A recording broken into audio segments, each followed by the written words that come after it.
Hello and welcome back to another episode of Into the 99, where we've got 99 cards, because Commander's number one. I am one of your hosts, Daniel. I am joined today with Slothy. Slothy, how's it going? Oh, it's going pretty well, thanks. How about yourself? I'm doing pretty good. Brian was going to be here, but we played Magic very late. We played till right around like 1 a.m. kind of thing, streaming. Ooh, yeah. Yeah, so if Brian gets up, Brian may join us as well. But yeah, generally speaking, we record Sundays, so it's a good, lovely Sunday morning.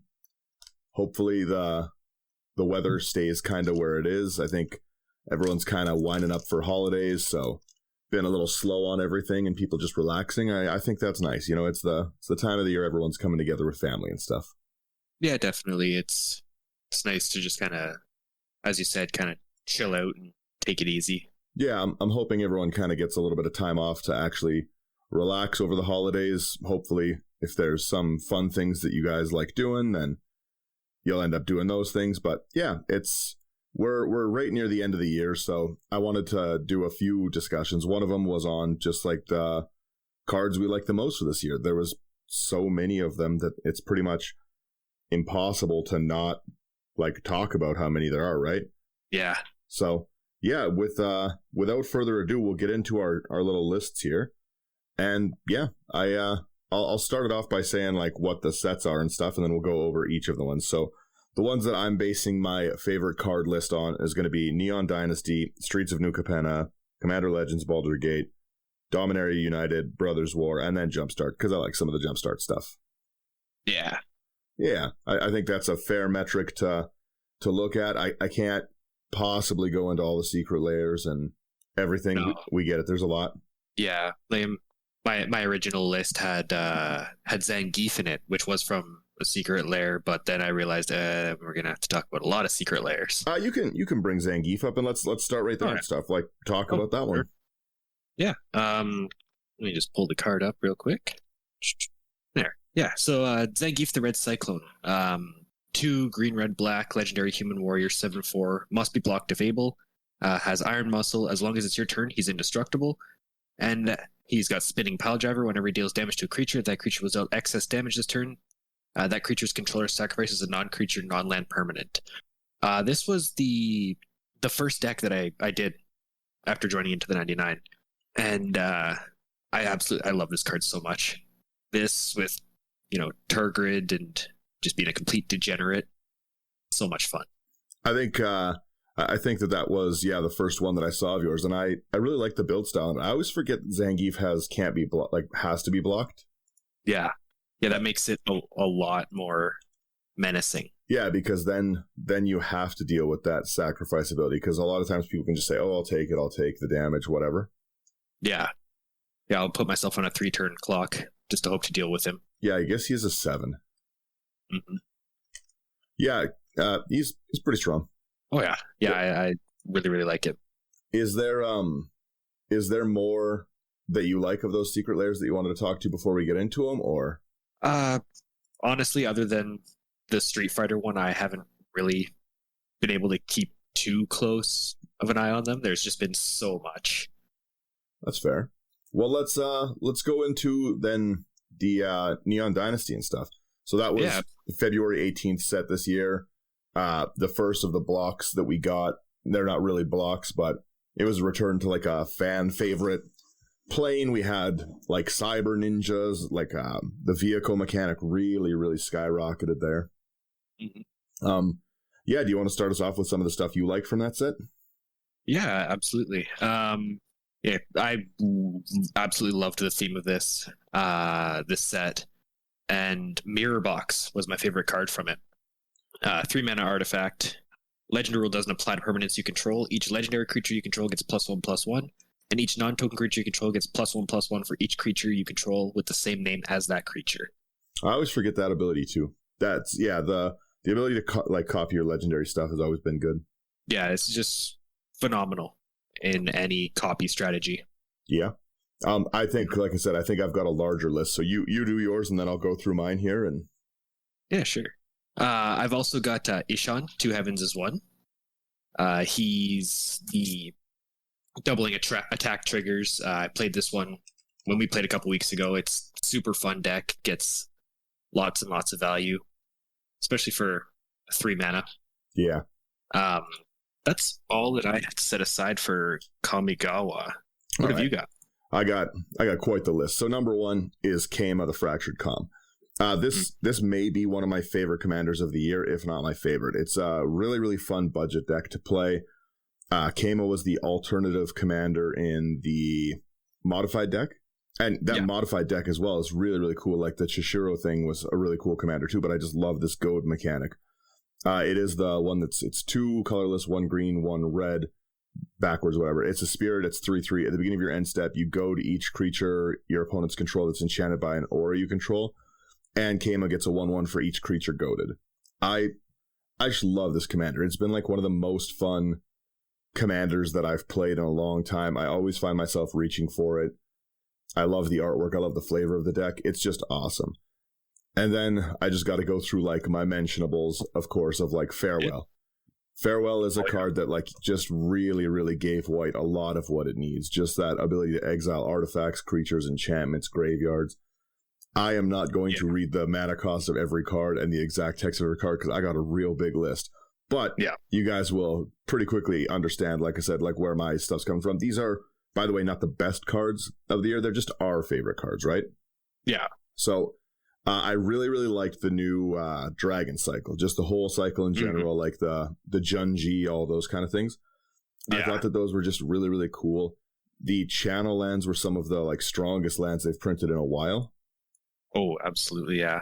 Right, like the Boseiju, that's just a great card. Like, it's not a cast, so it's really, really hard to interact with. It's like one of the better forms of removal in the format right now. Yeah.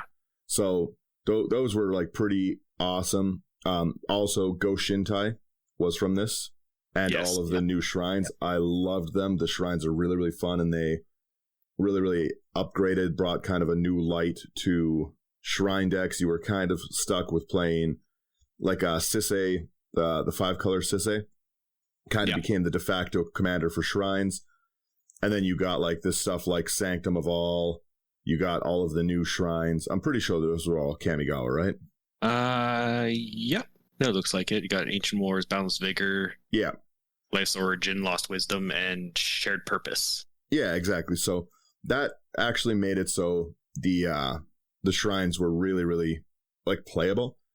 And then the stuff like you were saying, like Mirror Box, really, really upped that, because then you could start throwing in stuff that you were never really playing before, right? You could make 2 Sanctum of Alls. You could make like 2 of the draw shrines if you wanted, or the mana shrine. It just was. It's just a really fun mechanic. Like one of the guys I play with all the time, Greg. Oh, pardon me. He loves to play the Go Shintai deck. Like that's one of his favorite decks, if not his favorite that I've seen. It's on the stream a lot. And yeah, like it's just a really, really cool thing that they brought to it. 5-color Shrine Commander enchantments was, I think, just like a really, really nice inclusion. I also love Light Paws. Light Paws is too strong as a card. I kind of forgot about that Light Paws was in this set, actually. Yeah, like it's a 2-mana commander that every time an aura enters, if you cast it, you search your library for an aura with mana value less than or equal to it and put it onto Light Paws. Like Light Paws just gets out of control too fast. Oh yeah, 100%. Yeah, like it's I think it is probably the best commander for just outright blitzing people. Because you can, if you decide, like if I pardon me, like you can decide, like if I'm okay, Slothy's been a problem this game, I can just decide to blitz you. I can go fetch the auras that give me protection from your color specifically, and I can tell everyone this is coming at Slothy. Don't make it come at you. Yeah, true. Yeah, Light Paws is just a really, really cool, and especially it's a 49-cent card. Like, how can you go wrong with a commander that strong at that? It's another really, really like solid budget option. I loved everything about Light Paws and the deck. Everyone kind of talked it up, like made it sound like it was so good, and then I built one and I was like, all right, they weren't wrong. Yeah, I think you did one on the podcast. Yeah, one of the episodes. It was like $50, and it was one of my favorite decks of the year. Yeah, it really slaps. I call it the Behold the Light Paws. Yes. Yeah. Yes. No, that one's really good. And then just as a flavor one, it's one of the ones from the my last one on that is Unquenchable Fury. It's an equipment from that, or I think an enchantment maybe. Either way, it's from the the modified deck. Yeah, that is it's the one with Chishiro, Kama, all those things. It is an enchantment, yeah. But it's just whenever the creature attacks, whenever this creature attacks, deals X damage where X the number of cards in your hand. Again, great and amazing with Ishin. Like if you put that in, that doubles up. If I'm holding like 7 cards, you're hitting me for 14 off the gate before your card hits. Yeah. And when it's put into the graveyard from the battlefield, you return it to your hand. So it keeps going. It's just a really, really solid enchantment. What one are you looking at? Yeah, trying to find. There it is. One, two that I just thought of that I don't think we mentioned. Shorikai, Genesis Engine. A lot of people love that one, yeah. Yeah, 8/8 legendary vehicle. It lets you draw cards, create pilots that let you crew for 2 more than what they are. Yeah. Like I said, I really liked that set. I thought that brought a lot. There's tons of honorable mentions and other things. I'm just mentioning the things that are my favorite. Yeah, absolutely. So, yeah, like I said, I'm a pretty big fan of those cards. I think it brought a lot of options for Commander things. The Buy a Box Satoru was also a really cool mention. They put so many ninjas back in so that the Yuriko decks like really flourished. A lot of people love this set. Yeah, absolutely. And like just kind of one more of a flavor thing before we moved on. One of my favorite bands released an album this year. It's called Lotus, The Bands Within Destruction. That all I can think of when I hear it is Neon Dynasty, because it is the same kind of thing, like cyber ninjas and that's pretty all cool. That stuff. So good. I like that. That's pretty awesome. We go ahead, sorry. They all play Magic too, so there you go. Yeah. So I was going to say for our next set, we went to Streets of New Capenna. April 29th is the release of that set. And if I'm wrong on these release dates, that's too bad. This is what I looked up. So, but yeah, so I think it was from April 29th at least. But let's first talk about what the set was supposed to be. The set was supposed to be like 3-color demon families. It was supposed to be the Commander release of the year, but everything turned out to be the Commander release of the year. I loved the feel of this set. Very like 30s mob families. You did like this one. I absolutely loved this set. I was actually really let down by the set. I thought that they had like such a cool opportunity to, you know what though? I wasn't let down by the flavor of the set. The gangster families thing, I was kind of indifferent to. I was like, meh. But I just, they came at me with like 3-color demon families. And I was like, oh yeah, like we're going to get some crazy stuff.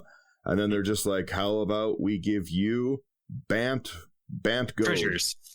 Yeah, Bant Goat. And I'm like, what are you? Why would I want Bant Goat? And they're just like, yeah, but like if you put a creature on counter on someone else's creature, then you get an effect. And I'm like, this is not good.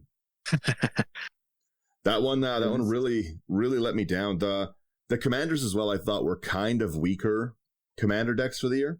Yeah, I remember kind of when this set was spoiled, Lord Xander was supposed to be like, oh, this big earth-shaking thing, and then it was just kind of Have you seen one hit the table? Yes. I still haven't seen it played. Yeah, like it's just kind of been not as impactful as people made it out to, like it was going to be. Yep. I agree. Like I said, there was definitely some value in the set, and I do definitely have some cards I really, really liked from it. I'll let you start us off if you have a few things you like from this one. Absolutely. So the big thing for me in this set was the remainder of the triomes. I've mentioned it tons and tons on the podcast, but my favorite deck of all time is Derevi, and having that triome Sparus headquarters come in was awesome. They did need to finish that cycle, and what a great time to finish it, right? Yeah, absolutely. We also had one of my favorite commanders of the year, Ginny Fey. Lets you make cats and dogs instead. Yeah, very true. A couple others. Big one. Sure, with how I build. A lot of people saw this one on the list. An Offer You Can't Refuse. They've got that one on my list too. I think that's a phenomenal card. So many people kept saying, "Oh yeah, that trade's not worth it." That trade is worth it. That trade is absolutely worth it. You know what I mean? If you're again, I play Finale of Glory in every deck I can, and if you're gonna deal with it for 1 mana and I get 2 treasures instead of 20 soldiers and 24/4 angels with vigilance, that's a good trade. Yeah, having, like you said, like big like Finales of Glory countered for 1 mana, even though you get 2 treasure tokens back, that still feels really bad for you. The same with like a Cyclonic Rift, somebody, you trade two treasure tokens for every permanent you control. That's wicked. Yeah. Yeah, I really, really liked that one. I thought that was going to be a great card, and I just seen it climb in price definitely shows that people are using it. Yeah, absolutely. It's a $2 uncommon now or something like that. Yeah, it's they're good when they get up that, especially as a recently released one. Yeah, definitely. I've also got Halo Fountain on my list. That one's on mine too. It's a phenomenal extra win condition. Absolutely, this card is so good. Being able to pay 1 in tap to create a token, 2 in tap, untap 2 tapped creatures and draw a card, or 5 white and tap to untap 15 tapped creatures and win the game. Yeah, I think it's got such a phenomenal engine in it. Yeah, absolutely. And this is one where if you go out and attack and deal, get fogged or something, it's still okay. I can just untap everything and win the game. Yeah, well, that's the other thing, right? A lot of times I have situations where I make it so you can't win, right? Everyone's seen a Pillow Fort deck. Everyone's seen all of that kind of stuff. Yeah. Having that I win condition is a really, really nice backup plan, right? A lot of times beaten face is one option, but sometimes Brian's notorious for it. Like you've got a full swing, you try to take him out, he Teferi's protections, right? Mm-hmm. You can only do so much against that, right? If Brian's got a board wipe in hand, you've lost your 1 shot to kill him with that Teferi's protection. Yeah. So it is nice to just be able to be like, okay, well, I'll drop this down, and then here we go, I win. Yeah, absolutely. Cards that let you win, I think, are really good. Mm-hmm. Yeah, there's a reason that Thassa's Oracle is so powerful. Yep. I on the stream last night, we lost to Logan. Logan pulled out a really, really good Muldrotha self-mill win with the Lab Jace. Oh, okay. Nice. Yeah, I win is very nice. Yeah. So, no, this was like a pretty fun set. I really, really think, first and foremost, that one of my favorites is the best Angel Commander they've ever printed. That's Giada. That card just does everything. It does literally everything you could imagine wanting in an Angel Commander, except for putting them in for free. That's the only difference. It's so good. Yeah, absolutely. Again, another 2 mana commander. It's 1 and a white. It's got flying. It's got vigilance. It's an angel. It's a 2/2. Those are amazing stats outright for 2/2. Then it has each other angel you control enters with an additional 1/1 counter for each angel you already control, making just these junk angels that's just Sergovian insane. Angel for example. It can come in as a 10/10. Yeah. So that's already really good. And then on top of that, it ramps. You tap it for white, you spend it only for angel spells. Again, this is just everything you want in a commander for an angel deck. It's just great. Having access to one of the other colors might have been good. Red would have made this just bonkers. Oh yeah. But yeah, that's it's just why they didn't do it. Yeah. But even as just a mono white angel deck, I've played this deck a handful of times, not as many as I'd like to have, but around the 10 mark, and it's performed great every time, especially when you're considering that it's a mono white angel deck. Yeah, absolutely. Yeah, if you can my earlier version of this deck had a Helm of the Host in it, and I was able to get that onto Giada. Oh, okay, yeah. And yeah, that just gets pretty silly and stuff. If you've got 4 or 5 Giadas, they enter every time as 7/7s, and then everything else gets 5/1/1 counters for each other angel you control. It just gets really out of hand, but it's kind of costly to get that Helm of the Host going unless you've got a lot of my initial version. I was worried, so I stuffed in these huge mana crypt, mana vault, all that stuff. Yeah. So I was I'm gonna ramp these angels out, and that was not needed whatsoever. No, I can definitely see where you'd be a little nervous. And yeah, I think having red so you could have access to something like Treasonous Ogre even would be insane with this deck. Oh yeah, well, or like even just the mana echoes to get the extra stuff out on the ETB. It's really good. Panharmonicon in a deck like this is really, really good. But no, Giada was just a pretty amazing card. I also just live for Jetmir. Yes. That is just one of the silliest cards I've ever seen. There's so many ways to build Jetmir. I've built 2 Jetmir decks already. It's the artwork on it is really cool. The flavor on it's really cool, but it is a win from the command zone. It is your win condition right in the command zone. It's a Naya deck, so it's 1, a green, a red, and a white. It's a 5/4, which is already nuts stats. Like 4 mana for a 5/4 is great. Creatures you control get 1/0 and have vigilance as long as you control 3 or more creatures, and this counts Jetmir, so Jetmir now becomes a 6/4. Then creatures you control get also get +1/+0 and have trample as long as you have 6 or more creatures. So Jetmir and 5 other creatures is +2/+0 vigilance, trample, and a 7/4.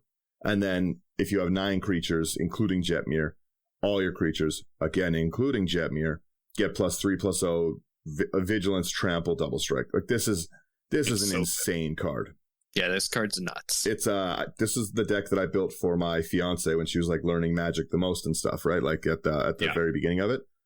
And oh man, I have just been blasted in the face by like these, like if you get a Beastmaster's Ascension out, something like this. Now they're +8, +5 trample double strikers. I'm getting hit by like an 8/7 Birds of Paradise double striking me in the face. Like it just goes crazy.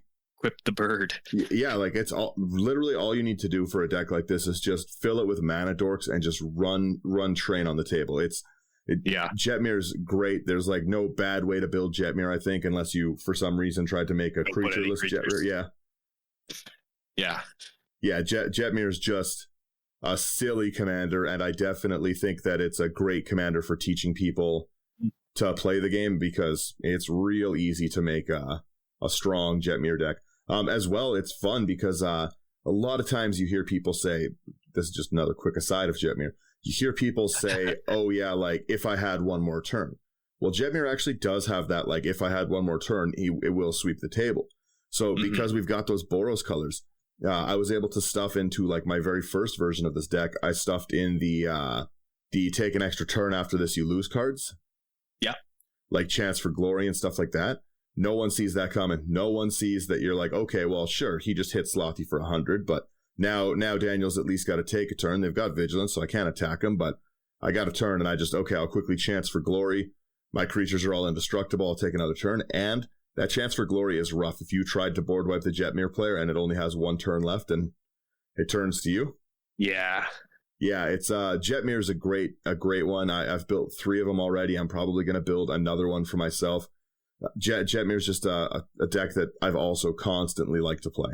Yeah, absolutely. And then I had just a few other things on it. I think Extravagant Replication, that blue card where at the beginning of my upkeep I make a copy of another permanent. Yeah. That's an amazing card from the commander deck. I wish that was printed more widely. Slip Out the Back. Slip Out the Back, yeah. I like that one. Yeah, the target creature phases out, gets a 1/1. That's really, really strong. Again, when I'm talking about that Jetmir deck, right? If you are trying to deal with Jetmir and I'm trying to swing a Birds of Paradise at you and you just phase Jetmir out, that Birds becomes real small again. Yeah, absolutely. Yeah, so I liked that one. And then I really like Tivit, Seller of Secrets, the Democrisphinx. Yes, the Democrisphinx. Yeah, that's a really fun one. I played that one on stream recently and that'll be going up. Yeah. Maybe that's the one I'll put up this week. That's a really, really fun deck. Yeah, you were in that game too. Yeah, the Democrisphinx is just a really cool card. It's you get the extra vote, you get treasures and treasures or clues on the ETB. It's just a really, really fun deck to play and pilot. I was very excited to build that one when I first saw it. And then Witness Protection. I would be foolish to not mention Witness Protection because of how silly I like that card. Yep. Like, it's just a really good card. It's such good removal. There's also one, it's an enchantment that all creatures have to attack the player you put it on. Yep. That's also a really good one. I just can't think of the name right now. Yeah, I don't remember. Let me quickly check. This'll sound shorter in post, I'm sure. It'll sound like I'm just really good at looking Finding. stuff. It's a blue enchantment. We'll fix it in post, guys. Yeah. While I search, this will be a great time. If any of these cards on the list are expensive and you want to play them, go over to abyssproxyshop.com. You'll be able to get all of the cards you want, really, really good quality on all of them, and it'll just be at a fraction of the price of the normal ones, letting you get back out and have fun. Make new decks, support your LGS by getting out and actually buying cards, because again, right, if you want to build a deck and the commander's like $100 and you're not going to build that's not going to be great. And as well, if you want to build a deck and this deck really needs doubling season, but you don't have doubling season money, are you going to not build a deck and buy none of the cards, or are you going to just proxy the doubling season, buy the rest? Everyone's still happy. So yes, again, abyssproxyshop.com, and our promo code is IT99. That helps us out. That helps you out, getting cool new cards, and it's great quality stuff. So yeah, go check that out. And I still have not found this card. Oh, I did find it. I did find it. Okay, we're good. I knew it all along. So no, it's Public Enemy. It's just 2 and a blue. All creatures attack enchanted creatures controller if able. When it dies, you draw a card. That's a really, really good card to force everyone to swing at someone that you don't like. Yeah, absolutely. Yeah, that one's always been really, really good. That's kind of where I fell for the Streets of New Capenna and stuff. Like it was a pretty cool set looking back at it, but I wanted the commander decks to be better. The Strixhaven ones, for instance, like they were really good. Yeah, I still play Osgear relatively frequently. Osgear's really, really good. Yeah, Osgear. Back when that set came out, I was primarily a Boros player. Yep. But kind of like following in with how everybody thought at the time, because this was like before they started tipping the scale and giving white, red, all of the support. It was like, I want to make this good. And then Osgear came. Osgear, yeah. I can't say enough good things about Strixhaven. I loved everything they did about it. There's, I didn't get that feeling this year. That's fair, yeah. I don't know if I don't think I've bought any of the precons this year. I bought the Keima and Chishiro, and then they're just like, and I guess I bought all of the what's it called? I bought all of the new Capenna ones, and I bought the 40k ones. Let me tell you, the 40k ones were good. Those ones, yeah. 40k as a Universes Beyond. Let me just explain my favorite cards from that. It's everyone. Every one of those cards is one of my favorite cards from 40k. They're really good. The mono deck one, the mono black vehicles artifacts thing, that may be the best precon they've ever printed. It's crazy. If you can get your hands on it, definitely get one. Yeah, absolutely. Yeah, they put way too many cards in that, and then they made it way too expensive by just telling everyone last minute, oh yeah, by the way, teehee, we're not reprinting this, because where would we? Yeah, true. Yeah, they're like, we can reprint it, we just won't. But yeah, they were really, really good. I've seen a lot of really, really cool 40k commanders. I keep trying to make this Balakor thing work, and I've got to put it in a different deck. I just can't leave it in its precon. It sucks. Yeah. The Chaos one is just so not focused. It's like a half demon tribal, half cascade tribal deck, and they don't work together at all. Yeah, no, those don't. No, it's not great, but it's a fun one. The artifact one is just crazy. There's really, really cool artifacts in that one. I'm blanking on the name of it. Bioluminescence. That's the one. That's just a really cool card, making all those tokens. Yeah. The Marnius Calgar, or however you say that one, whenever a token enters, you make ever a token enters, you draw a card, and then it's got a mana sink for making tokens. That's a great commander as well. Yeah, absolutely. Yeah, so those were pretty cool ones, but I didn't really write down anything for those ones because again, there's just so many in that set that it's just crazy. Next, we went to Commander Legends Baldur's Gate. And let me tell you, I could have made a list. I summarized a lot of my list. I'll let you start because I'm sure we have some similar ones, but this set rocked. This was my favorite set. I cannot say enough good things about this set. The first Baldur's Gate was garbage, and the first one was terrible. And the only saving thing on it was the commander decks from that one. Those were great. Like Prosper and all that stuff. Yeah, Prosper, Galea. Yeah, the first Forgotten Realms thing sucked. They made a bunch of terrible cards. Like I'm sure people like some of them, but that set sucked. That set made me upset. It was not good at all. And man, did they redeem it. This set, there's like cards all the way down to the commons that I loved. Like this is probably the set I built the most from this year, and that I play the absolute most from. So I will let you take it away. This was the June 10th set, and I thought this set was phenomenal. Yeah, I'm kind of in the same boat with you as this one. This set was absolutely perfect, in my opinion. Yeah, I could ramble on about this one forever. If I played draft, I would have drafted this nonstop. Oh, 100%, yeah. I just don't. But yeah, my favorite card from this set, and one of my favorite commanders, not just of the year, but ever, Abdel Adrian Gorian Sword. Yep. I knew that was on your list, yep. 100%. 4 and a white for a 4/4 legendary human warrior. When it enters the battlefield, exile any number of other non-land permanents you control until he leaves the battlefield, and create a 1/1 white soldier for each permanent exiled this way, and choose a background. Let me tell you this, there is almost no wrong background that I've found. I'm working on building one with every color pairing. Yep. And oh my, like Candlekeep Sage is my favorite right now. That's the blue one. Just lets you draw a bunch of cards, flicker, Abdel in and out. But then you've got Agent of the Iron Throne. Yep. Where it's basically black-white World Gorger combo. It's so good. Oh yeah, I never even thought about that one. That's cool. It's phenomenal. Yeah.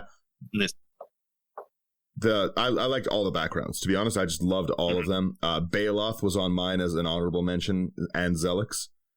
Yeah. The mill one was just really fun. It's a really cool mill commander that makes you all these horrors. Like that was wicked. That was just a really fun one. Baloth was super cool. Like the gold one, especially when you pair that with because it has the choose a background. You pair that with Raised by Giants, and it's like a 10/10 everything. 10 or less is goated. That's awesome.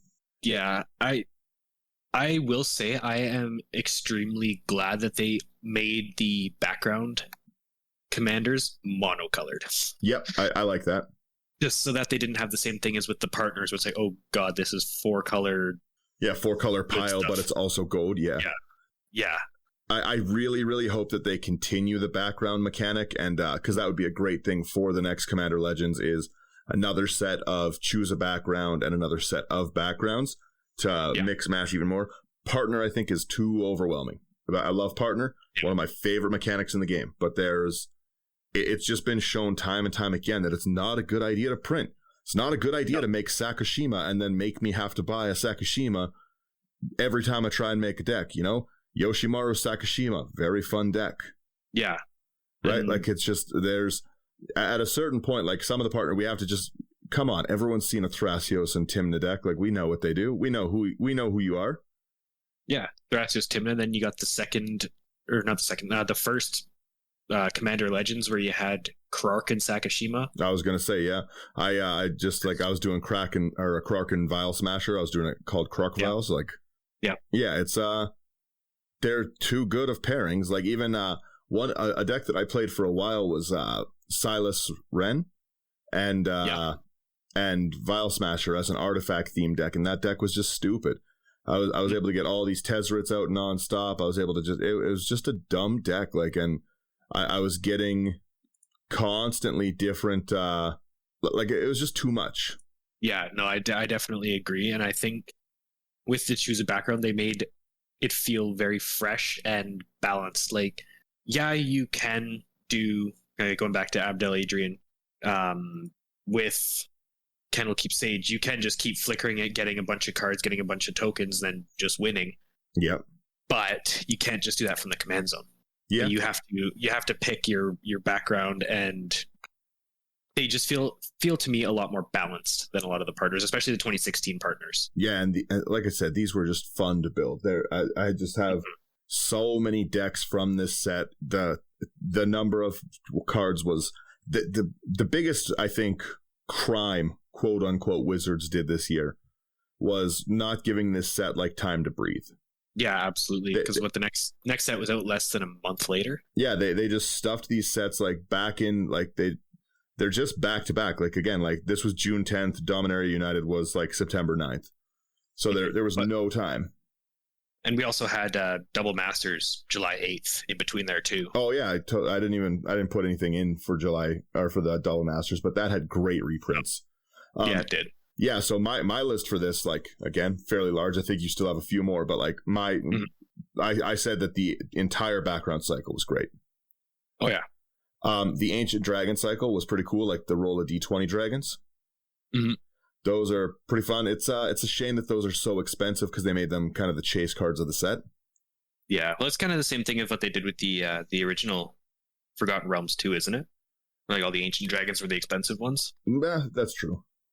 Yeah, so it felt a little bad. Yeah, but I loved like one of the cards that I put into so many decks right now is just Descent into Avernus. Every turn like every one of my turns it makes the double treasures and it doubles the amount of damage, so like 2 more damage every turn. It puts a clock on games. It ramps the table like in a group hug fashion. It's just a chaotic card and I love it. Yeah, absolutely. Yeah, that was a really, really fun one. Endless Evil I think is an amazing enchantment. I bought every one of those that I could find. Mm-hmm.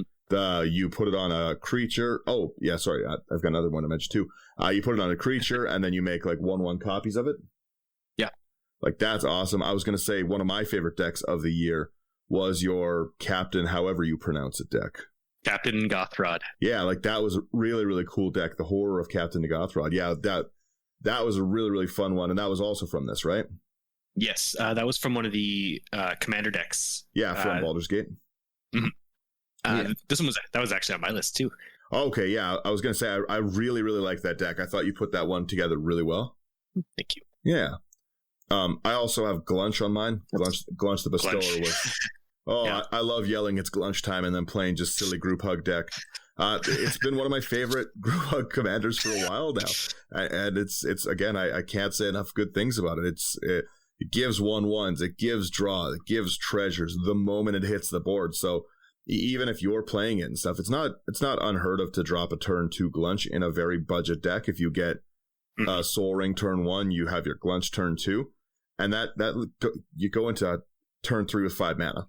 Yeah, right. Like it's pretty silly, like how strong that one could ramp. I love it. Yeah, super into Glunch. Did you have any other ones that you have on that list before I continue mine? Oh, I've got plenty. Okay, please go ahead. Got Nine Fingers Keen on my list as well. This one kind of, I love this card to bits, but it's also kind of meh, in my opinion. Yeah. It's 4/4 ward, pay 9 life.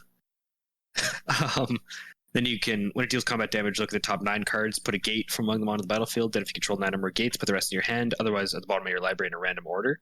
I really like it. Yeah. But that was your first land-based one, right? I think so, yeah. Yeah, definitely one of the first. There's one. I'm just going to take this one because I assume it's on your list as well. Miram Sentinel Worm. Yep, that was definitely one of mine. That card's bonkers. That card's so good. I don't think I gave it the respect it deserved when it first came out, or when it was first spoiled.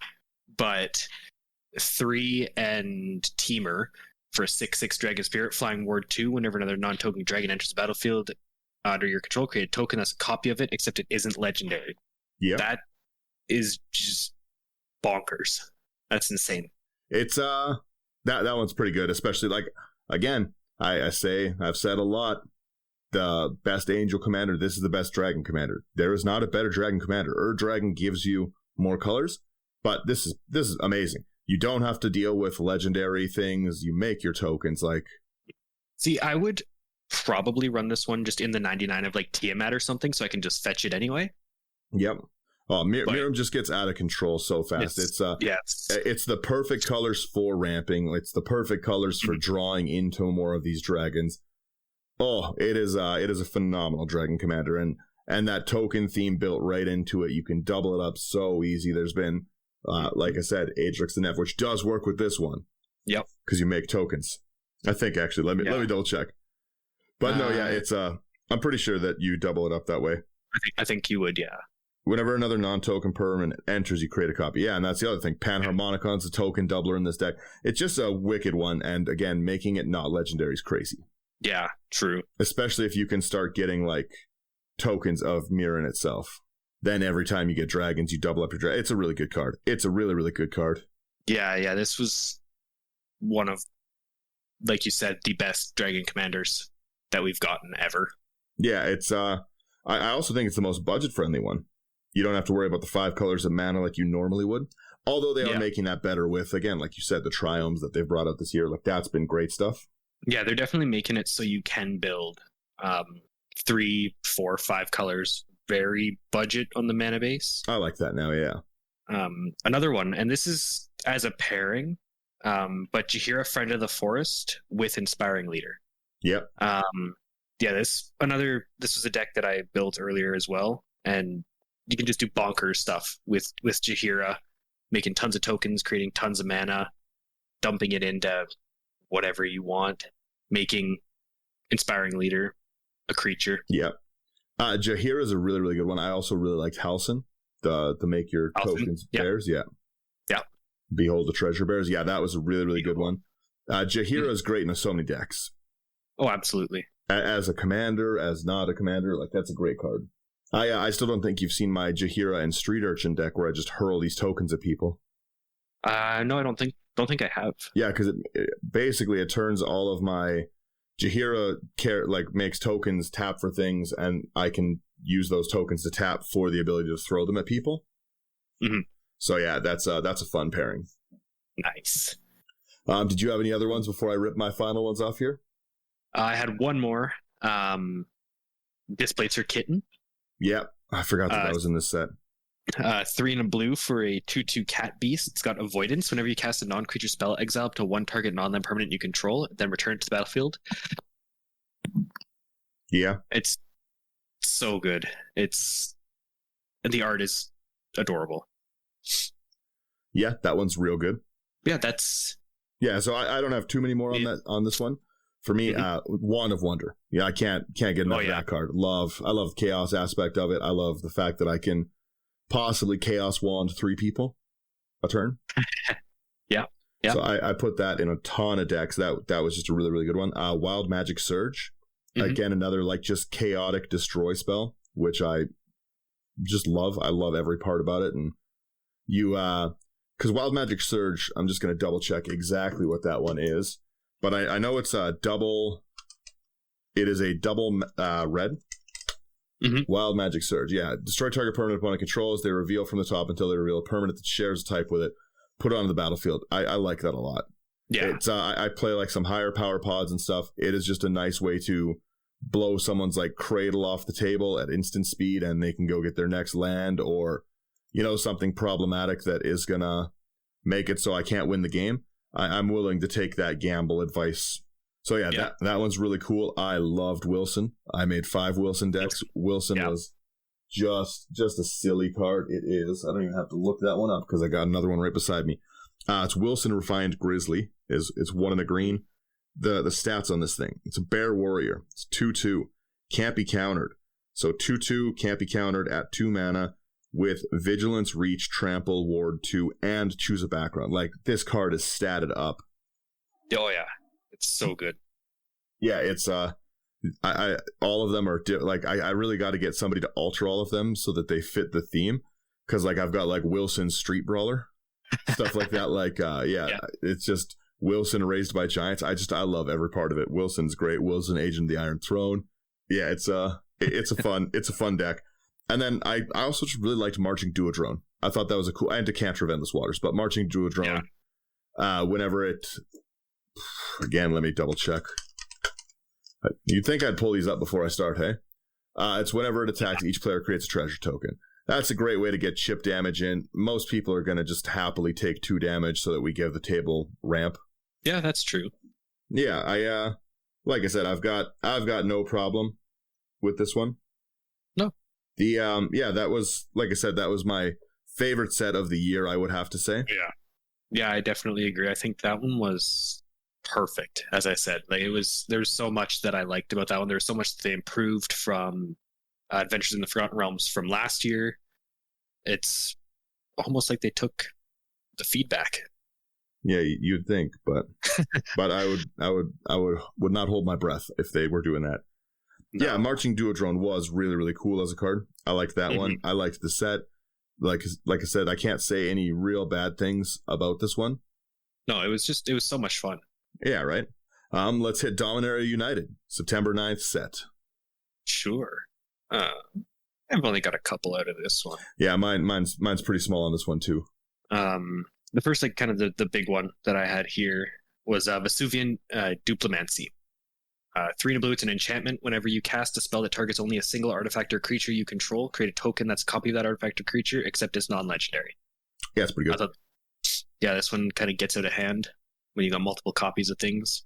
Yeah. Making multiple copies of things. It's that one's really good in that Ivy deck where every time you target Ivy, you target your others. Yep, 100%. Yeah. What else did you like in this one? I also liked a Johnny Sleeper Agent in this one. Probably like the only Planeswalker I liked this year. Actually, no, I didn't mind Tasha from Baldur's Gate, but Johnny Sleeper Agent. It's completed. +1 over the top card of your library. If it's a creature or Planeswalker, put it in your hand. Otherwise, you may put it on the bottom. -3, distribute 3 +1/+1 counters among up to 3 target creatures. They gain vigilance until end of turn. Or you can -6. You get an emblem with whenever you cast a creature or Planeswalker spell, target opponent gets 2 Planeswalker or poison counters.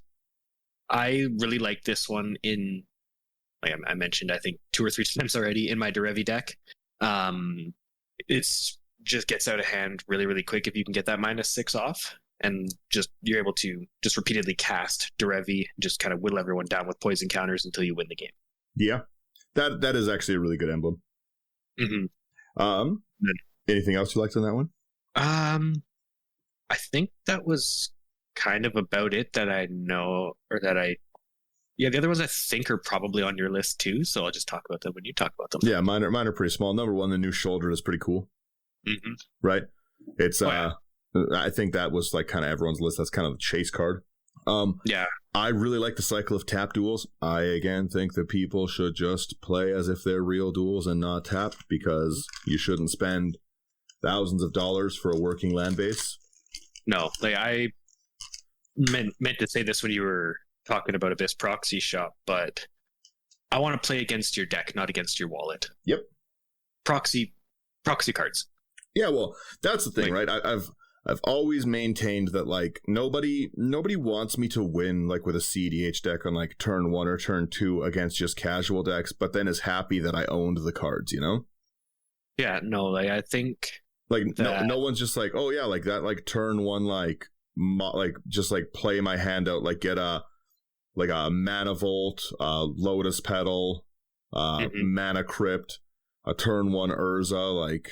I start doing that. I roll into a staff or a static orb, something like that. Like no one's like, oh well, like at least he owns those cards. That everyone's like, that's annoying, and we don't like that, right? Yeah, no, unless your pod's playing like that, which in that case, proxies are usually very friendly anyway.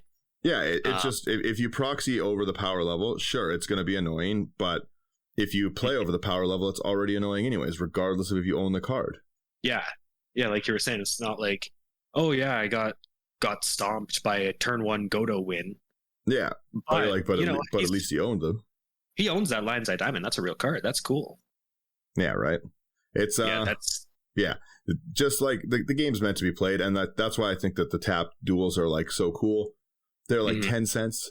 It's really easy to just like have a conversation with your play group and be like, guys, we're all adults. Let's just play like these are just normal duels. Yeah, exactly. I have a play group that I play that way with. It doesn't break the game. It makes people able to play like, you see a lot of people more willing to build like a sliver deck or like some cool 5-color Morophon stuff. Playing that way, if you have the cards, it's not going to impact you. If you don't have the cards, it's going to open up a lot for you. Trust me, it's fun. Just try it. Yeah, you don't have to have been... I'm of the opinion, because I was born in the early 2000s, after when they had printed the dual lands. I don't think that people should be kind of punished for being born 10 years too late. Yep. Well, yeah. Yeah. So yeah, no, I like that one. Another one I had on this list was Chaotic Transformation. Transformation. Yeah, it's 5 colorless, 1 red. It's a sorcery. You exile up to 1 target artifact, creature, enchantment, planeswalker, and or land. And then for each permanent, they reveal till they get something that shares a card type with it and put it on. Oh, yeah. Yeah, so this hits a lot of stuff. I think that this is just a really, really strong card. Yeah, absolutely. Yeah, so if I hit you with all of them, you choose which one you do first. Yeah. So worth noting and stuff. I liked Relic of Legends. I thought that was just a great mana ramp card. Just 3 mana, lets you tap your legendaries. That's just super solid, especially in things like a Nora and the Wary kind of deck. Yeah, absolutely. Yeah, like that's I like that one. And then I like Green Sleeves a lot. Green Sleeves is a card they never should have printed. Green Sleeves was perfect. Yeah, I don't know why they would print Green Sleeves. Like it's literally the exact same thing. In the next set, I'm also going to name Titania. They do the same thing. Why would you print Landfall on a commander like that? Just make creatures. Yeah, it's like it seems irresponsible of the design team, and both of those decks just go off because killing Green Sleeves doesn't really matter. I'll just make another one with the whole deck is land ramp. There's nothing else in it. No, there's no need to be anything else in it. Yeah, and like this Green Sleeves is just like a bonkers card. It's protection from planeswalkers, wizards, power and toughness equal to lands you control, and every time a creature or a land enters, you get a badger. Yeah. So like you get 3 power on that one, which is a lot. There's like no downside to running like things like a Field of the Dead where you're just like trying to the whole deck just gets out of hand really fast. And then they did the same thing with Titania. They it's like 6 mana. You can play Force from your grave, which is very strong. Whenever Forest enters, you get a 5/3, which again is very strong. Like any just like solid Reshape the Earth, for instance, that gives you 50 power if your commander's out. Like 50 power for 10 mana.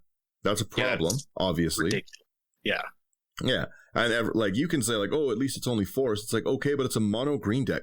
There's only going to be forests. There's nothing bad about running only forest. You can run 40 forests and not be like inconvenienced by it. Yeah, no. So yeah, both of those cards were all my favorites of the year. They're both built basically the same way, like just land ramp. Just here you go. Oh yeah, 100%. Yeah, and then that was my last one for it. We're getting close to the end of our list here. Well, in that case, before we jump on, there's like 2 or 3 more that I'd like to say that I thought were going to be on your list. Sure. Joda, Archmage Eternal. Joda was really fun. Or Joda the Unifier. Archmage Eternal was. I knew what you meant though. Yeah, Joda was very fun as well. I forgot that one. Yeah, it's like +X, where X is the number of legendary creature you control, and then it's got legendary cascade. Yeah. Nothing wrong with that. That was a fun deck. I should play that deck more too. Yeah. Then there was also Soul of Windgrace, which is one that I totally forgot was in this set until we were just talking about it just now. Yep. 1 red, green, black, 5/4 cat avatar. Enters the battlefield or attacks, put a land card from a graveyard on the battlefield tapped into your control. You can discard lands to gain life, draw cards, or give it indestructible. Yeah. This is a degenerate deck. Mm-hmm. I agree. If they could change one word in this and it would be totally fine. And that is from a graveyard. Yeah, I always forget that it's like when we're looking at it, I thought it was from my graveyard and I was like, this is great. Yeah, no, it's from any graveyard. Yeah, exactly. You've always wanted to play with a guy's cradle, just destroy mine. Exactly. It's a quick way to save $1,000. Exactly. Yeah, no, that's a really good one. Mm-hmm. Then the last one is Maria, Scholar of Antiquity. Oh, I do love that one. That's a degenerate card for sure.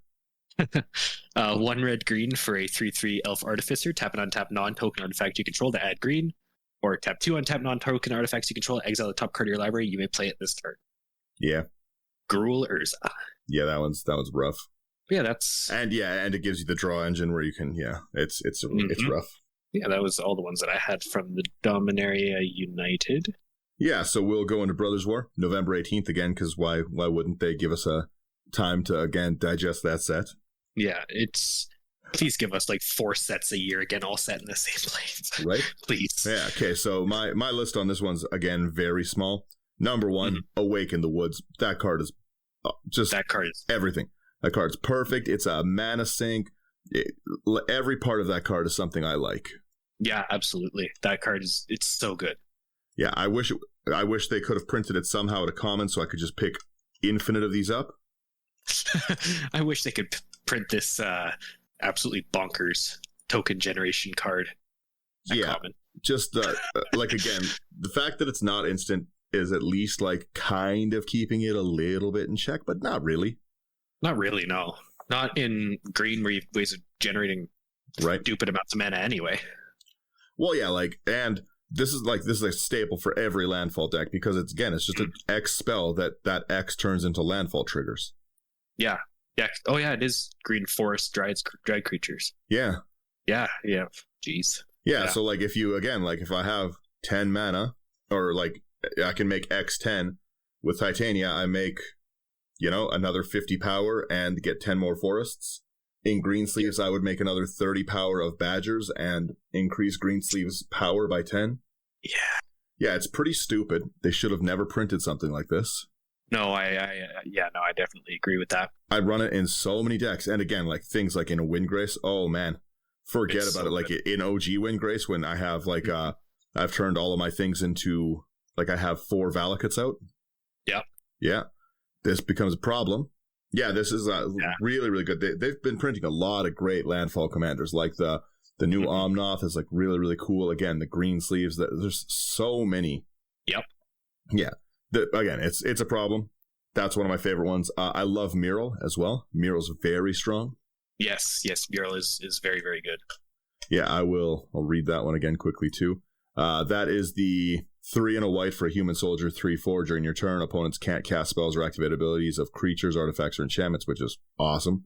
And then whenever Mural attacks, you create X/1/1 colorless soldier artifact tokens, where X is the number of soldiers you control. Like, again, just a very strong card. See, you could have left it after the first little paragraph there. Yeah, and it still would have been played. And then just have perma silence on your turn. Mm-hmm. That's so good. Well, and especially even just being able to look at either of those abilities would have made this a playable card. Oh yeah, 100%. That bottom ability without the silence thing would have been just still great for, like, it still would have been amazing as a card. But that's the problem, is you can't remove Mural when Mural comes down. Once it's in play, you can't get rid of it on that turn at least. Yeah, no, you got to wait till your turn or somebody else's turn that's not the Mural player. But that gives them time to protect it, like usually if there's a problem, like if I know you have an annoying commander, I can at least okay, well, you're going to play Atrax, I've got a sword in hand, I'll get rid of it. Mm-hmm. And you just can't do anything about that now. So I play Mural's out, and then I put Lightning Greaves out, and you can't counter it or do anything to it. You can't remove Mural, and then now Mural's untargetable. Yeah, then you're just kind of hooped. And swinging at you and making soldiers, Mm-hmm. Yeah, Mural's just a really, really strong card. Another one on my list is Tawnos. We just talked about Tawnos as a deck. I love that deck. It's so fun to play. It's so stupid to play the bird version. The beast version's obviously going to be the stronger one, but Tawnos is just really, really cool. A hybrid one would also be fun, but yeah, Tawnos is just a really awesome commander to build around. I was actually thinking about building a Tawnos deck and then bringing it out when we play. Yeah, you should. Tawnos versus Tawnos. Tawnos is great. It's just really fun, making toys. Yeah, absolutely. My list for this one, like I said, is also pretty small. Yeah. I loved Urza. I'm now making my fourth Urza deck, Prince of Krug. Urza Prince of Krug, I think, is my commander of the actual year. I think that is the best one. The fact that it is a $2 card is unbelievable to me, and it's so fun. Yeah, creating tokens of artifacts. I saw or was listening to actually a podcast the other day with the CCO people. Yeah. Someone had built an Urza Prince of Krug deck. It was a Voltron deck where they were beefing up Soul Ring, and I thought that was amazing. Yes, yeah, I like to the same thing. I love to just make Howling Mines and pass the turn. Hilarious. Yeah, absolutely. But yeah, Urza is an anthem for these creatures that it's making. Urza gives you the mana sink to make these creatures. Urza's just great. Brian just finished his, and he got he didn't get a good game with it. Someone took his commander and oh yeah, kind of pseudo infinite comboed the first time he played. It it was a rough night for trying to test a new deck. Kill Brian first. Yeah, well, no, it was... Yeah, that one was rough. Losing your commander when the whole deck is built around it is not super fun. No, I agree. So, yeah, no, Urza's definitely my commander of the year. Like, it's I can't say enough good things about it. And then Symmetry Matrix, I just love that card. Oh, yeah. The 4 mana uncommon or whatever it is that lets you, if a creature enters with the same power and toughness, pay 1, draw a card. I can't say enough how much I like that card and how many decks I've put it in so far. I bought stacks of them. Yeah, absolutely. It's just so good, especially for like any kind of a white deck like that, like really needs that early ramp with the white weenies. Like that, it's just a phenomenal draw card. Like it's one of the Jumpstart commanders I'm going to talk about makes drakes every time creature enters. Yep.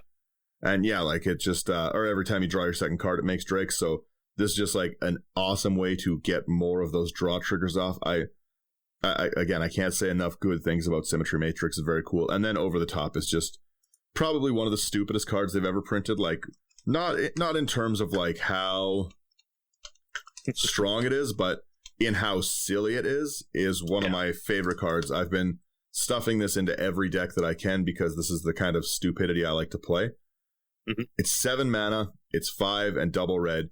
Each player reveals a number of cards from the top of their library equal to the number of non-land permanents they control. They put all permanents revealed this way onto the battlefield and the rest into the graveyard. This is such a cool, stupid card, and I love playing chaotic things that just end up wrecking the game for everyone. Oh yeah, absolutely. Yeah, because even if everyone's got like 10 things, revealing the top 10 cards and putting all permanents into play it's game changing. The whole game is different. It's a different sport at that point. Yeah, definitely. Yeah. Over the Top silly. I put that one in the monkey. It's very fun. Yeah. Oh yeah. Yeah. Let me tell you, by the way, we might be doing the monkey as next week's episode just to get one out. It's Christmas time kind of thing, so it's right near the holidays, and the monkey gives and the monkey takes. It is a stupid card. It literally it's on the stream and stuff. It'll be one of the games that's coming out. That monkey was like a 70-70. Let me tell you, like beefy boy. Kibo's clapping. Yeah, that one was like really, really strong. But yeah, that's all I really liked for Brothers War, like specifically. Cool. How about yourself? I've got a bit more than I liked in Dominaria United for this one. It does involve a little bit of cheating, but whatever. So the first one, big one, Liberator, Urza's Battle Thopter. 3 mana for a 1/2 Thopter, flash flying. Cast colorless spells and artifact spells as though they had flash. Whenever you cast a spell, if the amount of mana spent to cast it is greater than Liberator's power, put a +1/+1 counter on it. I talked at length about this card. It's so good. It's mean. It's really mean. It's a cool card. Yeah. Kind of like we were saying, was that last week? You don't really get a lot of really decent colorless commanders. So to get one, especially one like that, it's made me really happy. It's a good one. Kind of like I mentioned, I'm going to be cheating a little bit. Goldbug, Humanity's Ally. This is one of the Transformer cards that came out with the set. This is the 1 white blue, prevent all combat damage to be dealt to attacking humans. When you cast your second spell, convert Goldbug. Yep. It's got living metal. As long as it's your turn, this vehicle is also a creature. Human spells you control can't be countered, and whenever Goldbug and at least one other human attack, draw a card and convert Goldbug. Yeah. This deck, I tried to build this one janky human tribal. It got really mean really fast. I mean, that's fair. Yeah, that's really, really good. There was also Optimus Prime Hero, 3 red or blue, red, white for 4/8. Beginning of each end step, bolster 1, and when Optimus dies, return to the battlefield converted. When it's converted, it's a 6/8. It's got trample. Whenever you attack bolster 2, the chosen creature gains trample until end of turn. When that creature deals combat damage to a player this turn, convert Optimus Prime. Yeah. It's just so much. I really, really liked the Transformer cards with this set. But other than those two, I got Portal to Phyrexia, was one of my favorites as well. 9 mana, enters battlefield. Each opponent sacrifices 3 creatures. At the beginning of your upkeep, put target creature card from a graveyard onto the battlefield under your control. It's a Phyrexian in addition to its other types. Yeah, that's a good one. Yeah, I really, really liked this one. I think that it just hoses if you can get to the 9 mana to get it out and have it not be countered. Where did you go? Which one are you looking for? There is. Queen Kayla bin Krug was another one that I really liked from this set. 1 red white for 2/3 legendary human noble. You can pay 4 and tap Queen Kayla. Discard all cards in your hand, then draw that many cards. You may choose an artifact or creature card with mana value 1 that you discarded this way. Then do the same for an artifact or creature card with mana values 2 and 3. Return them to the battlefield. Activate only as a sorcery. Yeah. This deck was fun. Then we got like Taunos, Urza, like you mentioned. I think that was all that I had for this set too. That's fair. That brings us to the very last thing that released, because of course that couldn't be enough. It's the new Jumpstart stuff. Yeah. So I wanted to say there's just a few legendaries. Number 1 is the monkey, and the monkey is stupid. It makes bananas. Makes bananas, takes bananas. I love the monkey. The monkey.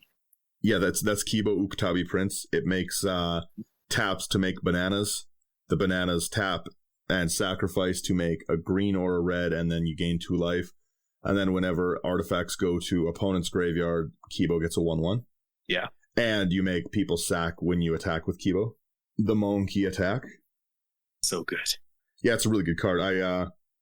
Like I said, I can't say enough good things about that one. That one's really fun to play. Mm-hmm.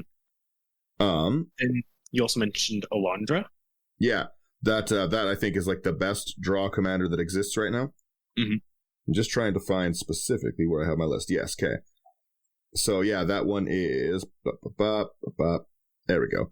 It's 2 and a blue, so it's a Merfolk Wizard 2/4. Whenever you draw your second card each turn, you get a 2/2 Blue Drake with flying, which is great as a draw commander, awesome. Mm-hmm. Whenever you draw your 5th card each turn, Alondra, Sky Dreamer, and Drakes you control get XX until X a turn, where X is the number of cards in your hand. So again, if you're drawing 5, it's going to be a minimum of 5, so that's crazy. Yeah, that's not bad at all. Yeah, even just at the bare minimum, that's a stack of 7/7 flyers. Uh-huh. Yeah. Yeah, not bad at all. Yeah, it's a really, really cool one from it. I really like Zask as well, the Skittering Swarmlord. It's the 3 triple green. You can play lands and insects from your graveyard. I think that makes 2 very distinctly unique decks possible with Zask. Yeah, true. Right, so like one is like obviously just a hyper ramp, like Strip Mine the Field deck. Because, of course. Yeah, why wouldn't you? And the other is just like cool insects, like you can play things like Grist. Yeah. Then what was my other one? Preston the Vanisher is just really cool for ETBs. Preston's not good enough to stand on his own, I don't think. Preston the Vanisher. Yeah, it's 3 and a white for a 2/5 Rabbit Wizard. Whenever another non-token enters the battlefield, if it wasn't cast, you create a token that's a copy of that creature, except it's a 0/1 white illusion. Then it has 1 and white, sack 5 illusions, exile target, non-land permanent. I desperately wish this was a multicolor commander, but get what you get. Yeah, true. You know, like if this was... I understand, because if they had made this Bant, this would be like the Bant commander for Blink. Oh, 100%, yeah. Right? So, like, of course. And if they had made it Azorius, it'd be the same thing. Like, you'd run it all the time. Yeah. And then Argus Coast, specifically because of how fun his interactions are. Eternal Soldier, that's 3 and I just like Boros as well. 3 and a white, it's a 3/4 Spirit Soldier. Vigilance, whenever Argus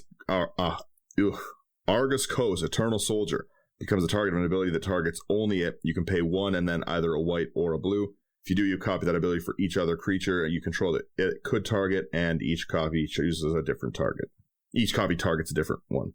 Yeah. So like Sword of Hearth and Home is a great example. That's an ability that targets once you've done the damage. So it's you remove target creature and then go get a land. It's all part of the same ability. So with like 2 mana open with Argus, you'll blink your whole board. You'll get all of your... Yeah, so blinking your whole board is great, especially if you have something like that Preston out. And then you'll get a land for each creature you control every time you swing that way, which is just phenomenal. Yeah. Yeah, I really like that one a lot. like I said, the monkey. And then probably the one I'm the most excited to currently build is it's the next one that I'm building for the good old fiance, and that's Kinesos, Priest of Thassa. And I think that this is just a very, very cool card that was really, really well designed. It is 1 and a blue. It's a 1/3 Merfolk Cleric. Mm-hmm. If you'd scry a number of cards, scry that many +1 instead, which is just a great ability overall. Like more knowledge is never going to hurt you in games. And then it has 3 and 1 blue or 1 green. You look at the top card of your library. If it's a Kraken, Leviathan, Octopus, or Serpent, you can put it onto the battlefield. If you don't, you put it on the bottom. You may put it on the bottom. I really, really like stuff like that where you just get that ability to top deck manipulate. The scry is going to let you know what's up top, so you've got a ton of game knowledge, and you can dump these huge things like a Lorthos the Tidemaker in for 4 mana. Yeah. Yeah, I'm a big fan of those. Yeah, I really, really like this. Just Krakens, Leviathans, they're always so expensive. Yeah, right. Mana value wise. So being able to cheat those in for 4, I also really liked this commander when it was spoiled. It's another phenomenal budget commander too. Yeah, well, exactly, right? Because all you essentially need is a little bit of ramp. Yeah.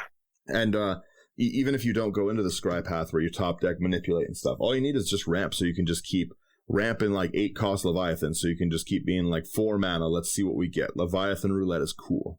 Yeah, absolutely. Yeah, and there's again lots of really, really cool ones, like Hullbreaker Horror is a Kraken. You can roll into that. Mm-hmm. I've got that's a deck I'm in the middle of building right now, and I've got like again Simic Sky Swallower, a 6/6 flying Trample Shroud that's 7 mana. Cheating that in for 4 is like awesome. You've got things like a Whelming Wave where you return all creatures except for Krakens, Leviathans, Octopuses to their hand. Like you've got all these awesome things. Charix is that's a Leviathan Crab 0/17 for 4. You got Coma as well. Oh yeah, getting Coma in is crazy. Or what was it called? It was one from, I want to say, the first Commander Legends precons. AC? The one. Yes. Yeah, that's Serpent 2, isn't it? Yeah, AC Tyrant of Gyre Strait. Yeah, like that. Yeah. Again, it's just a really cool one. I think it's really fun to be able to use those, and that's another deck, like you said. I think you can build very budget. Mm-hmm. I think you can build a very fun deck with it, and then also it really is a great deck to teach players how to play the game, because you can use that ability whenever you want, right? So you know what's up top, and you're able to just be like, okay, well, you attack me, I flash in an 8/8. Yeah, exactly. Yeah, I bring in Octavia. I'll bring in Hullbreaker Horror and I'll cast a Brainstorm. Yeah. Yeah, it's well, and exactly things like a Brainstorm, right? You draw 2 cards, draw 3, put 2 from your hand back, and you know that it's going to be 2 horrors that you can hit, or 2 like Krakens. They are technically horrors that way. They're horrific to come out at 4. Oh yeah, 100%. Yeah. Yeah. So, like I said, that's what I'm very excited. We'll be definitely doing a deck tech on that one coming up. But yeah, Kibo is great. If anyone has recently built Kibo, my advice is you need Trample, because that it just gets out of hand so fast. Like that monkey gets so big. I was definitely monkeying around that game. Ha. Thank you. I appreciate that. I made those terrible jokes all last night repeatedly. Yeah, I'm not surprised. Yeah, you're glad you weren't here. But yes, no, I will. We'll wrap it there, unless you had any other final ones or any thoughts on favorite cards of the year. I do have a couple. Okay. Anti-Blight, Bad Influence. Yeah, that's cool. 2 in a red, legendary human or devil advisor. 2/2. Whenever a source you control deals damage to you, put that many +1/+1 counters on Anti-Blight. Or you can pay 1 and tap, or 1 in a red and tap Anti-Blight to remove X +1/+1 counters and deal X damage to any target. Yeah, that's really good. I really, really enjoy this one. And there was also a Pirated Copy, 4 in a red for a 0/0 Shapeshifter Pirate. You may have it enter as a copy of any creature on the battlefield, except it's a pirate in addition to other types, and has whenever this creature deals, or whenever this creature or another creature with the same name deals combat damage to a player, you draw a card. Yeah, I keep forgetting that that's such a good card. Mm-hmm. And yeah, I think that was about it that we hadn't mentioned for my list for this set. So what was your favorite card of the year in general? If you had to pick one. If I had to pick one favorite card of the year, it's probably going to be Urza or Wilson, just based raw on the number of number of decks I've actually made with them. That's fair. But I was going to say as well, like that would be hard because Kama and Glunch as well. Those are decks that I constantly go back to. They're very fun. They're very like politics friendly decks that are like really, really get you talking to a new table. They're great for that. So if you don't really know how to approach a new group of people, playing a deck like the Glunch, like it is not an expensive deck. Playing stuff like that is really, really solid. So I don't know. I would have a very hard time picking just one favorite card of the year. Mm-hmm. Yeah, that's fair. Yeah. It probably would be one of those four. Urza was great. Kama was great. Wilson, yeah. I can't get enough of Wilson. Like I keep building silly decks like that. How about you? Oh, easily Abdel. That's fair. He's easily Abdel. He's just the versatility on him. He's so much fun to play in every deck that I've built with him. Yeah. And it's very hard to build Abdel. Like no matter which like background you pick, you're going to be able to do something cool. You have to build really Abdel Abdwell. Exactly. Thank you. All right, I'll stop making terrible puns. Okay, I will wrap there again. There we go. Thank you everyone for listening, getting to the end. Let us know what your favorite card is. I do genuinely want to know, like, did we miss stuff? Did we forget things? There's obviously so many cards this year, so I wouldn't be shocked if we did. Again, check out Abyss Proxy Shop if there's anything on the list that's a little too expensive for buying. Great prices, great service, great quality. Get out to your game store, buy these cards, support them so we still have a place to go. Like, just because Wizards is annoying us doesn't mean we shouldn't be getting out and doing that. Really helps us out as well if you leave ratings, reviews, let us know what you think and stuff. Check out all of the streams that we've been doing. We live stream on Twitch now all the time. We're also putting up lots of videos of the gameplay. We've got some really exciting ones coming out in the next few weeks because they were really, really fun with a good friend of ours. So yeah, and Slothy's in them as well. Random number 4. It's yeah, very, very fun games overall. I'm hoping that Slothy gets over to do some more streaming soon. And yeah, absolutely. Yeah, and with that, yeah, like I said, let us know what you guys thought the best card was of the year, and we'll talk to you in a bit. Yeah, see ya.